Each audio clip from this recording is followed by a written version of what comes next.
What's up, everybody? Welcome back to another edition of Baseball for Maniacs. Yes, I got a mic, also got a 4K camera and a ring light. Just trying to improve the quality of the podcast for you guys. But yeah, we all know the news. Ranger Suarez has signed a 5-year, $130 million contract with the Boston Red Sox. Now, first off, I just want to start off this podcast and this episode by saying thank you to Ranger Suarez. Grew up in the Phillies organization. We signed him as an international free agent at the age of 16 years old. I mean, Ranger Suarez is Philadelphia, man. We love players that are postseason dogs, and that's exactly what he was. But we knew going into this offseason, Ranger Suarez was most likely not going to come back. The only scenario I could have seen him coming back was maybe on like a 1-year deal if his market just wasn't there. His market was there. So he got his long-term deal with Boston.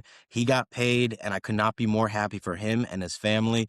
Much well deserved. So my initial thoughts were, like I said, it was expected, right? He wasn't going to come back, especially not on that deal, because we're looking to pay someone else, Bo Bichette. And down the line, we have a big payroll. You can't pay everyone. Now, I'm going to get into this later in the episode of the Jesus Luzardo aspect of this, because Jesus Luzardo is in his final year of his deal, right? So he's set to become a free agent after next season. And I think the Phillies really looked at each other. They looked at themselves and were like, okay, Ranger Suarez or Jesus Luzardo. So I'm going to go get into that at the end of the episode and kind of why I believe the Phillies decided that Jesus Luzardo was the better extension candidate, and how I think that there's a real chance that we extend Jesus Luzardo before the start of the 2026 season. They better, but whatever. So this episode, because it's not shock, right? It's not outrage. It's not what the hell are the Phillies doing? We expected this. So a lot of this episode, I want to be a thank you to Ranger Suarez. So let's just go through 5 of my favorite moments from Ranger Suarez. Number 5, Game 1 of the 2022 World Series against the Houston Astros coming out of the pen.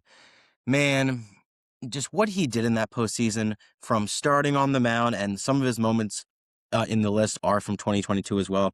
Just starting, coming out, just being that guy to where it did not matter if he pitched the day before, if he pitched a couple days, or if he set to pitch in a few days. In 2022, when the bullpen phone rang, Ranger Suarez was ready to go out and pitch for his guys, pitch for his boys. And that's exactly what he did. Striking out Yordan Alvarez, pushing the game to extras, saving our bullpen to eventually where JT had the go-ahead home run and we won Game 1.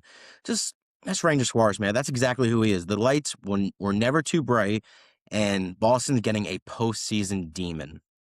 Number 4 was a start. Game 4, 2023 against the Atlanta Braves.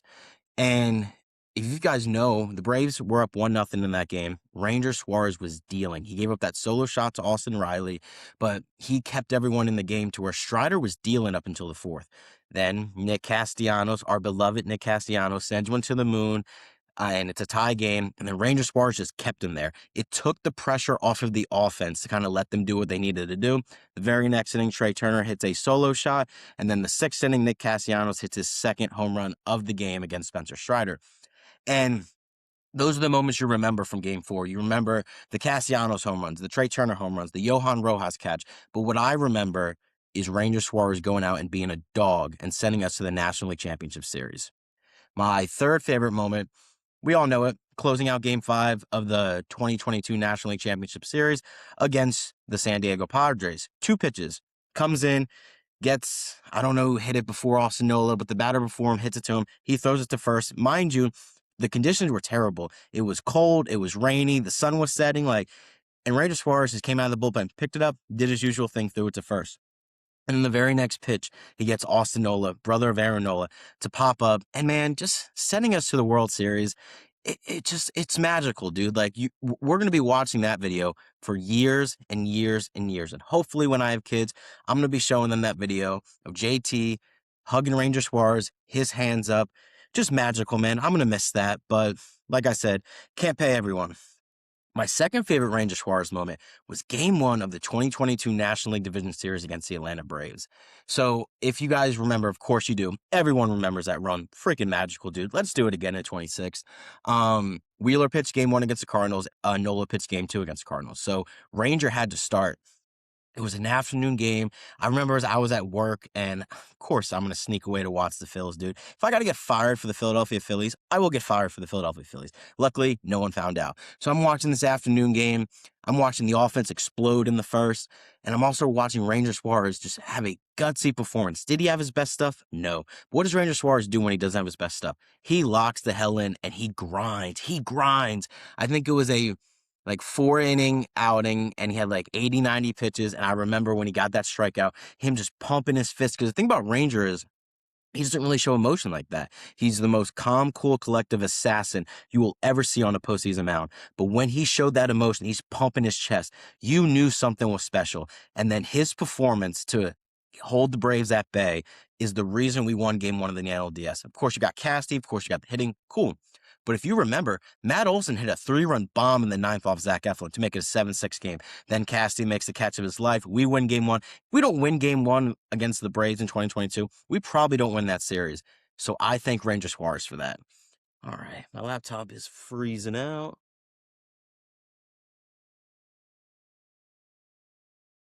And my number one Ranger Suarez moment. This might not be on some of your guys' top list, but it's game 4 of the 2024 NLDS against the Mets. It's probably not on your list because it ended up in a loss, but that game just defined who Ranger Suarez was as a pitcher. He struggled mightily in the second half. He was a prime candidate to win the Cy Young based on his first half. I think he was like first or second, like in the Cy Young odds. But then, of course, he had a back injury and he struggled. And there was real talk if Ranger Suarez could even be allowed to pitch in the playoffs based on how bad he was to end the 2024 season. But he went out there, and of course, his stuff wasn't good. His back was still bothering him, and he was a dog. It was the most gut-wrenching pitching performance I have ever seen. I was losing years off my life with him throwing curveballs in the dirt, but they were swinging. And I really thought, man, that we were going to win that game and go to Philly and win game 5. But that start, the ball's on that man to know he doesn't have his best stuff, know he's battling injuries, and go out there and still do your job under the biggest lights in New York. Come on, man. That's Ranger Suarez, baby. So that's my top 5 moments. All right.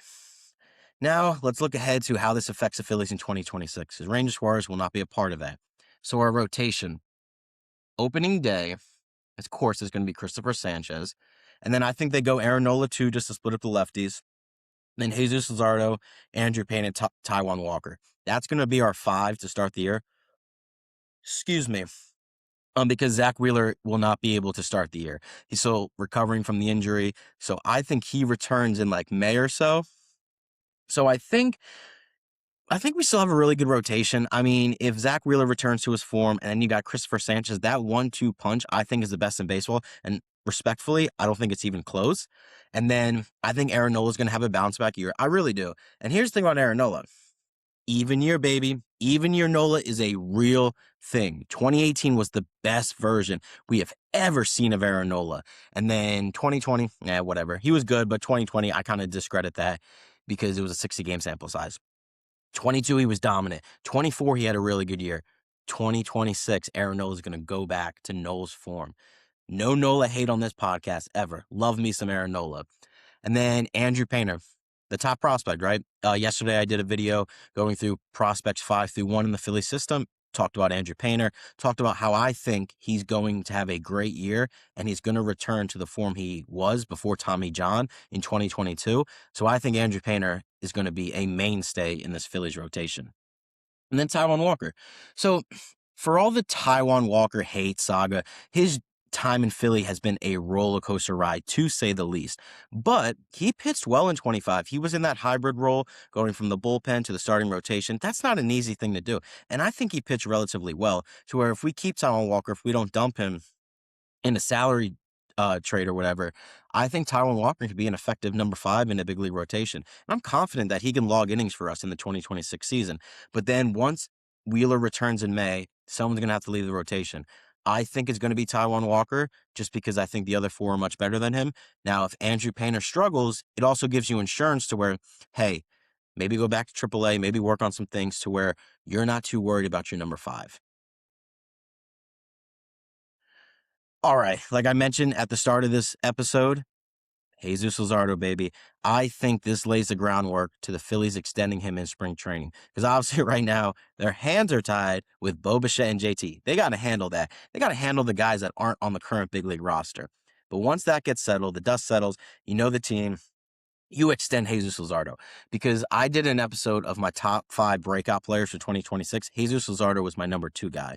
And I think if he stays healthy, it's the thing with everybody, right? But Jesus Luzardo has an injury history. He had a back problem similar to Ranger Suarez. But if he can stay healthy, that combined with it being a contract year, come on, dude. Jesus Luzardo is going to absolutely shove in the 2026 season.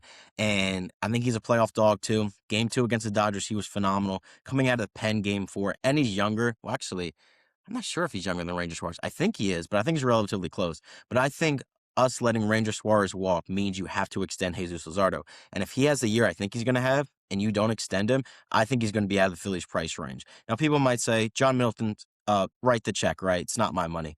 I agree, but you can't pay everyone. So I'm imploring the Phillies to go out and extend Jesus Luzardo now, because it's going to be cheaper now than if he has a phenomenal year, if he finishes top 5 in the Cy Young. He's going to get upwards of 150 to 180 million, and I don't want to pay that. So I want to get it done now. I'm thinking, what does a contract extension look like for Jesus Luzardo right now?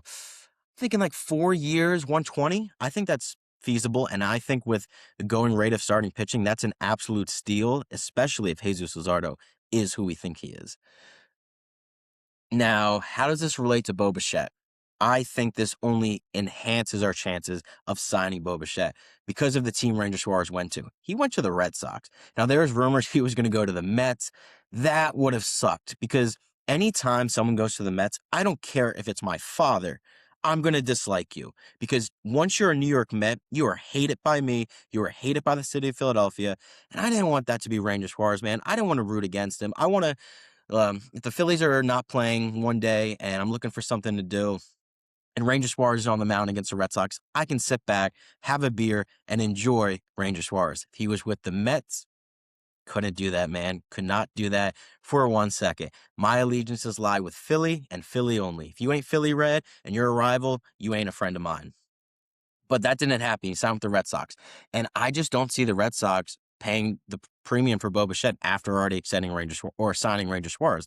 I think that ownership is cheap. I think they're focused on other things like soccer, other business investments. I think this Ranger Suarez signing by them, one, it obviously helps their rotation, but it kind of gives them a chance to say, hey, we just signed a guy for $130 million. I don't know what you guys are complaining about. So I don't think they're going to be in on Bo Bichette anymore. So I think the only teams that are realistically in on Bo Bichette is the Phillies, the Blue Jays, and the Dodgers.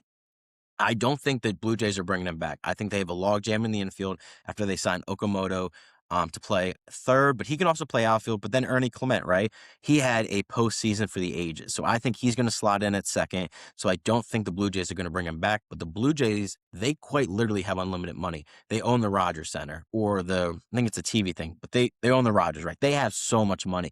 So if they want Bo Bichette, they can get him. I just don't think they're going to do that.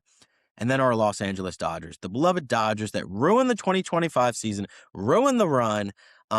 They have more money than God, right? So if they want Bo Bichette, they're going to go get him. But I don't think they're willing to. The thing about the Dodgers is, yes, they spend a lot of money, but they're very particular on who they spend it for, and they are more in favor of short-term deals, high AAV. If you remember Bryce Harper, when he was a free agent, the Dodgers were in on him, but they wanted to sign him to like a 4-year, I think it was like 40, 50 million AAV, and back in 2019, that's insane. They just didn't want to go long-term for Bryce Harper. So I think if they're in on Bo Bichette, it would be a 3 to 4 year deal with opt-outs, and the AAV would be like hella, like maybe like 50, not 50, but maybe like 35, 40. I could see them signing Bo Bichette to a 3-year 120 with an opt-out after the first year. But I really think that the Philadelphia Phillies are the only team that's going to be willing to pay Bo Bichette 8 or 9 years. And that fits into their philosophy of signing big free agents, they sign them and they give them the years so they can spread out the AAV so they can spend more money in the current year. That's what they did with Bryce, 13 years. That's what they did with Trey, 11 years. And I think that's what they're going to do with Bo Bichette. My prediction is Bo Bichette signs with the Phillies before the end of the week. I'm thinking 8-9 years deal, anywhere from 200 to 250 million. I don't really know what the exact number is, but I think Bo Bichette is going to be a Philadelphia Philly. So I'm going to end this podcast by just saying thank you again to Ranger Suarez. Guys, in the comments on YouTube, TikTok, just say thank you, man. He's a Philly. He's always going to be remembered as a Philly. All the memories will never be forgotten. Of course, it didn't end in a championship, unfortunately. But just because you didn't win a championship does not mean the season was a failure. The Ranger Suarez era in Philadelphia is unfortunately over, but all we can do is say thank you. Tonight, me and Jack Fritz will be doing our interview at 9 o'clock. I'm just going to ask him. I'm going to ask him about Ranger Suarez. I'm going to ask him about Bo Bichette. But I'm also going to ask him about his Phillies journey because I love talking to other Philly creators about just what it means to be a Philadelphia Phillies fan. Because if you guys are watching this podcast, you love Phillies baseball, and just connecting with more people that feel the same way about Phillies baseball that I do is truly a treat. So we're going to start recording around 9 or so. So I'll probably get that episode out by 10:30 or so. So stay tuned for that. And I'll end this podcast by saying again, thank you, Ranger Suarez. You guys have a good one.